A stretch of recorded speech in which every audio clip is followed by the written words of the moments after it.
جو لوگ اللہ پر ایمان لائیں، کہیں کہ ہمارا رب اللہ ہے، پھر اس پر جم جائیں، ان پر فرشتوں کا نزول ہوتا ہے، نہ کوئی غم کرو نہ خوف، خوشیاں مناؤ جنت کی جس کا تم سے وعدہ کیا گیا تھا۔ اللہ کی ربوبیت پر اطمینان جب انسان کو ہو جاتا، میرا رب اللہ ہے، ربی اللہ، انسان کے لیے نہ کوئی کھٹکا، نہ کوئی خطرہ، نہ کوئی خوف، نہ کوئی حزن۔ جو کچھ ہو رہا ہے کس کے اذن سے ہو رہا ہے؟ اللہ کے اذن سے۔ اللہ کے اذن کے بغیر پتہ تک نہیں ہلتا۔ یہ کوئی اندھا بہرا مادہ نہیں ہے جس سے مجھے کوئی خوف ہو۔ اندھا بھینسا چلا رہا ہو اس سے تو ڈرنے کا ہر انسان کو ڈرنا چاہیے، نہ معلوم کس کو ٹکر مار دے، لیکن نہیں، اس کائنات کو چلانے والا ایک سمیع و بصیر خدا ہے۔ وہ جو میرا دوست ہے، میرا ولی ہے، اللہ ولی الذین آمنوا یخرجہم من الظلمات الی النور، اللہ اہل ایمان کا ولی ہے، ساتھی ہے، پشت پناہ ہے، مددگار ہے، حمایتی ہے۔ بتائیے جسے یقین ہو جائے کہ اللہ میرا مددگار، اللہ میرا محافظ، اللہ میرا پشت پناہ، اللہ میرا حمایتی، اس کے لیے کوئی خوف ہوگا؟ اسے کوئی ڈر ہوگا؟ میں مثال دیا کرتا ہوں ایک بہت سادہ، پنجاب کے دیہات کی۔ تو بڑا چودھری ہے اور کوئی غریب کسان ہے، اس غریب کسان کے جانوروں کو ہر وقت اندیشہ ہوگا چوری کا، کوئی میری بھینس کھول کر نہ لے جائے، کوئی میرا بیل کھول کر نہ لے جائے۔ لیکن جس کے بارے میں یہ سب کو معلوم ہو کہ وہ جو بڑا چودھری ہے وہ اس کا دوست ہے، اس کی بچیا کو کوئی خوف ہوگا؟ اس کی بھینس پر کوئی ہاتھ ڈالے گا؟ اسے کوئی اندیشہ ہوگا؟ نہیں۔ کیوں؟ کہ وہ بڑا چودھری، بڑا اس کا یہاں کا سردار، جاگیردار، سب کو معلوم ہے وہ میرا دوست ہے، کوئی میرے خلاف اقدام نہیں کر سکتا۔ اس دنیا میں یہ چھوٹی سی بات اگر آپ کے دلی اطمینان اور سکون کا باعث بن سکتی ہے تو ذرا تصور کیجئے۔ میں لفظ تصور استعمال کروں گا صرف اس لیے کہ اس کا ہم جس کو کہتے ہیں ادراک اور شعور کر نہیں سکتے، اگر کے ساتھ کر سکتے۔ اگر یقین ہو کہ اللہ میرا مددگار اور یقین ہو کہ اللہ ہر آن میرے ساتھ ہے، پھر کوئی خوف؟ کس کا خوف؟ کوئی شے اللہ سے بالاتر ہے؟ کوئی قوت اس سے زیادہ طاقتور ہے؟ کوئی اس کے ارادے کو بدلنے والا ہے؟ کوئی اس کی مشیت کے آڑے آنے والا ہے؟ یہی بات ہے جو حضور نے فرمائی، یہ ایمان کا حاصل ہے لب لباب، کہ دیکھو اچھی طرح اس بات کو ذہن نشین کر لو، اگر تمام انسان مل کر تمہیں کوئی نقصان پہنچانا چاہیں نہیں پہنچا سکتے مگر جو کچھ اللہ نے لکھ دیا ہو، اور تمام انسان مل کر تمہیں کوئی نفع پہنچانا چاہیں نہیں پہنچا سکتے مگر وہ شے جو اللہ نے طے کر دی ہو۔ آپ پھر میں کہوں گا ذرا طاری کیجئے، اسے فرض کیجئے، اسے سوچئے، اگر اس حدیث پر ہمارا دل ٹھکا ہوا ہو تو کسی سے ڈر ہوگا؟ یہ مجھے نقصان نہ پہنچا دے، یہ میری رپورٹ خراب نہ کر دے، یہ میری انکریمنٹ نہ رکوا دے، یہ میرا یہ نہ بگاڑ دے، یہ میرے یہ نقصان نہ پہنچا دے۔ اس کا ڈر، اس کا ڈر، اس کا خوف، اس کی خوشامد، اس کے لیے جا کر طرح طرح سے اپنی عزت نفس کو ذلیل کروانا اس کے سامنے، یہ سب کچھ کیوں کرتا ہے انسان؟ جب سمجھتا ہے کہ اس کے ہاتھ میں میرا کوئی نفع ہے، اس کے ہاتھ میں میرے لیے کوئی ضرر ہے، یہ مجھے کوئی غضب پہنچا سکتا ہے، یہ مجھے کوئی نقصان پہنچا سکتا ہے، یہ میرا کوئی کام بنا سکتا ہے، یہ میری کوئی ضرورت پوری کر سکتا ہے، اسی کا نام شرک ہے۔ جہاں آپ نے یہ سمجھا کہ غیر اللہ کے اندر کوئی طاقت موجود ہے وہی شرک ہے۔ بتوں سے تجھ کو امید ہے، خدا سے نو امیدی، مجھے بتا تو صحیح اور کافری کیا ہے؟ شرک تو یہ ہے۔ جس پر بھی تمہیں یہ خیال ہے، کلمہ ہے یہ کلمہ سوم، لا حول ولا قوت الا باللہ، ذرا اس پر دل کو کبھی اگر آپ تصور کریں، پھر فرض کریں، دل ٹھک جائے اس پر، کوئی طاقت نہیں۔ یہی بات تھی جو شیخ عبد القادر جیلانی رحمۃ اللہ علیہ نے اپنی وصیت میں اپنے بچے سے کہی۔ 11ویں دینے والے ہیں لیکن حضرت شیخ عبد القادر جیلانی کی وصیت اور تعلیمات کو کتنے لوگ ہیں جانتے ہو؟ یہ جن مقامات تک پہنچے ہیں وہ کس چیز کی بدولت پہنچے؟ انہوں نے جو پیغام دیا وہ کیا تھا؟ اے میرے بچے، جس طریقے سے قرآن مجید میں حضرت لقمان کی نصیحتیں جو ہے نقل کر دی گئی ہیں، میں یہ عرض کروں گا بالفرض اگر قرآن حضرت عبد القادر جیلانی کے بعد نازل ہوا ہوتا تو شیخ عبد القادر کی یہ نصیحتیں بھی قرآن میں درج ہوتی. اتنی اونچی نصیحتیں ہیں. اے میرے بچے اس حقیقت کو ذہن نشین کر لے, لا فاعل فی الحقیقت ولا مؤثر الا اللہ.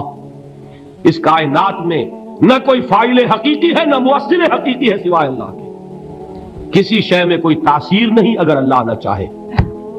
آگ جلا نہیں سکتی اگر اللہ نہ چاہے. پانی ڈبو نہیں سکتا اگر اللہ نہ چاہے. زہر ہلاک نہیں کر سکتا اگر اللہ نہ چاہے. کوئی چیز فائدہ نہیں پہنچا سکتی اگر اللہ نہ چاہے. تو در در پہ کیوں سر جھکاتے ہو, در در پر کیوں جبیں سائی کرتے ہو, سب کے سامنے کیوں ہاتھ پھیلاتے ہو؟ ایک اللہ سے مانگو, ایک اللہ کے سامنے زمین پر اپنی جبین رکھو. لا فاعل فی الحقیقت ولا مؤثر الا اللہ. نظر آتا ہے ہمیں کہ پانی پیاس بجھا دیتا ہے. پیاس بجھانے کی صلاحیت پانی میں نہیں ہے, اللہ کے اذن سے. کھانا بھوک مٹا دیتا ہے. بھوک مٹانے کی صلاحیت کھانے میں نہیں ہے, اذن رب میں ہے. دیکھیے یہی یقین تھا. حضرت موسیٰ علیہ السلام کا واقعہ یاد کیجئے. سامنے سمندر آ گیا ہے, قوم دیکھتی ہے پیچھے کہ گرد و غبار کا طوفان ہے. معلوم ہوا کہ فرعون اپنے لشکر سمیت آ گیا ہے. لشکر جب چلتا تھا تیز رفتاری کے ساتھ تو گرد و غبار کا جو طوفان اٹھتا تھا اس کا تصور کیجیے. اور لمحہ بلمحہ وہ قریب آ رہا ہے. پوری قوم نے کیا کہا, اے موسیٰ انا لمدرکون, اے موسیٰ ہم کو پکڑے گئے. قرآن مجید نے تو یہاں وہ باتیں نہیں لکھی ہیں, لیکن تورات میں یہ درج ہے کہ بنی اسرائیل جھگڑنے لگے, دست و گریبان ہو گئے موسیٰ کے ساتھ. موسیٰ ہمیں یہاں مروایا لا کر, اس سے تو ہم ہی بہتر تھے. وہاں کھانے کو ملتا تھا, زندگی تو تھی, بیگار ہم کر رہے تھے, موت تو نہیں تھی. اب جو کچھ ہوگا اس کا تصور کرو, جس طریقے سے ہمارے ٹکڑے اڑائے جائیں گے. تو لڑ رہے ہیں حضرت موسیٰ علیہ السلام سے. یہ تورات کی تفصیل ہے. قرآن میں صرف اتنا آیا ہے, پریشان ہو کر انہوں نے کہا انا لمدرکون, موسیٰ ہم تو پکڑے گئے. اس وقت موسیٰ کا جواب کیا ہے, کلا ان معی ربی سیہدین. نہیں, میرے ساتھ میرا رب ہے, وہ راستہ دے گا. بتائیے کہاں راستہ نظر آ رہا ہے؟ یہ ہے ایمان بالغیب. راستہ نظر نہ آئے تب اللہ پر یقین ایمان ہے. جیب میں پیسے ہوں اور تب دل کو اطمینان ہے, تو ایمان کس پر ہوا؟ پیسے پر, اللہ پر نہیں. جب وسائل و ذرائع نہ ہو اور پھر یقین ہو کہ اللہ مسبب الاسباب ہے, وہ اسباب کا پابند نہیں ہے, وہ اسباب کا محتاج نہیں ہے, اسباب اس کے محتاج ہے. اگر یہ یقین ہے تو اللہ پر ایمان ہے. یہ نہیں ہے تو تمہارا ایمان اسباب پر ہے, وسائل پر ہے, ذرائع پر ہے, مادیات پر ہے, اللہ پر نہیں. اس وقت کہاں راستہ تھا؟ کوئی راستہ تھا؟ سمندر ہے اور ادھر سے لشکر آ گیا ہے. کلا ان معی ربی سیہدین. اب دیکھیے ایمان کہہ دینا آسان ہے, ہوا معکم اینما کنتم, جہاں کہیں بھی تم ہوتے ہو اللہ تمہارے ساتھ ہوتا ہے. لیکن اس کا یقین قائم ہو جائے تو زمین و آسمان کا فرق واقع ہو جائے. یہی بات ہوئی حضور کے ساتھ. غار ہے, چھپے ہوئے ہیں محمد رسول اللہ اور آپ کے وہ یار غار ابو بکر صدیق رضی اللہ تعالی عنہ. اقبال نے حضرت ابو بکر کی شان میں چند اشعار کہے صرف, لیکن واقعہ یہ ہے کہ بھاری بھاری نظموں پر اور قصیدوں پر بھاری ہے. طویل ترین نظمیں اور قصیدے ہوں ان پر بھاری ہے. ہمتیں ابو بکر کی ہمت جو ہے, کشت ملت را جو ابر, جیسے بارش سے کھیتی اپجتی ہے, ابو بکر کی ہمت اور عزیمت اس امت کو اسی طرح سینچنے والی ہے. ثانیے اسلام و غار و بدر و قبر, وہ دوسرے تھے اسلام میں, دوسرے. پہلے کون تھے؟ انا اول المومنین, حضور فرماتے ہیں سب سے پہلا ایمان لانے والا میں. دوسرے ابو بکر. ویسے ہمارے ہاں یہ چلتا ہے اختلاف, حضرت علی پہلے ہیں کہ حضرت ابو بکر پہلے ہیں, لیکن اس میں بڑی خوبصورت تطبیق قائم کی ہے علماء نے, اور بہت صحیح ہے. چار کے بارے میں فیصلہ ہی مت کرو کہ کون پہلے ہے. ان کی ایک عجیب تقسیم کر دی ہے. آزاد مردوں میں, بالغ مردوں میں سب سے پہلے ابو بکر, بچوں میں سب سے پہلے علی, خواتین میں سب سے پہلے خدیجہ، اور غلاموں میں سب سے پہلے زید ابن حارثہ۔ بڑی پیاری تقسیم ہے، یہ چاروں ہی پہلے ہیں، ہر ایک کے لیے اولیت ہے۔ اور واقعہ یہ ہے کہ اگر زمانی اعتبار سے تعین ہوگا تو پہلے خدیجۃ الکبریٰ آئیں گی رضی اللہ تعالی عنہ۔ کسی اور سے بات کرنے کی نوبت بعد میں آ سکتی ہے، پہلے تو اہلیہ محترمہ سے بات ہوئی، آتے ہی پہلی وحی ہوئی ہے، ابھی تبلیغ کا حکم نہیں تھا۔ کس کو بتایا واقعہ؟ ابھی اپنی نبوت کی تبلیغ کا تو حکم ہی نہیں آیا۔ واقعہ کس کا ہے؟ وہ خدیجہ کا ہے۔ جب کہا ہے کہ خشیت علی نفسی، مجھے اپنی جان کا اندیشہ ہے، تو کیا جواب دیا خدیجہ نے رضی اللہ تعالی عنہا؟ وہ صدیقۃ الکبریٰ ہے۔ صدیقات جو ہے خواتین، ان میں چوٹی پر خدیجۃ الکبریٰ ہے رضی اللہ تعالی عنہا، اور صدیق جو مرد ہیں ان میں صدیق اکبر ہے ابو بکر صدیق رضی اللہ تعالی عنہ، لیکن صدیقات میں چوٹی پر۔ جب حضور نے فرمایا خشیت علی نفسی، کیا فرمایا، کیا عرض کیا، کیسے تسلی دی؟ نہیں نہیں، اللہ آپ کو ضائع نہیں کرے گا، آپ غریبوں کے ہمدرد ہیں، آپ مساکین کے تکالیف رفع کرنے والے ہیں، آپ بیواؤں کی سرپرستی کرتے ہیں، آپ مسافروں کی خدمت کرتے ہیں، اللہ آپ کو ضائع نہیں کرے گا۔ یہ یقین ہے اس خاتون کے اندر۔ خیر وہ ایک علیحدہ بات ہو جائے گی۔ میرے دل پر حضرت خدیجہ رضی اللہ تعالیٰ عنہ کی شخصیت کا بڑا گہرا نقش ہے، جو وہ کوئی اور ہی وقت اور موقع ہوا تو بیان ہوگا۔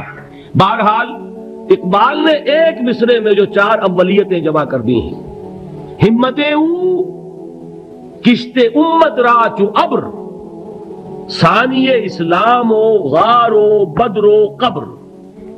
اسلام میں حضور کے بعد پہلے کون؟ ابو بکر۔ غار میں حضور کے ساتھ کون؟ ابو بکر۔ بدر کی رات اللہ کا رسول سر بسجود، وہ گھاس پھوس کی جو جھوپڑی بنائی گئی تھی، اور وہاں تلوار ننگی لے کر پہرا دینے والا کون؟ ابو بکر۔ اور اس حجرہ عائشہ میں محمد کے بعد سب سے پہلے دفن ہونے والا کون؟ ابو بکر رضی اللہ تعالی عنہ صلی اللہ علیہ وسلم۔ وہ جو معاملہ میں سنا رہا تھا غار ثور کا، حضرت ابو بکر بھی حضور کے خیال سے لرز گئے ہیں۔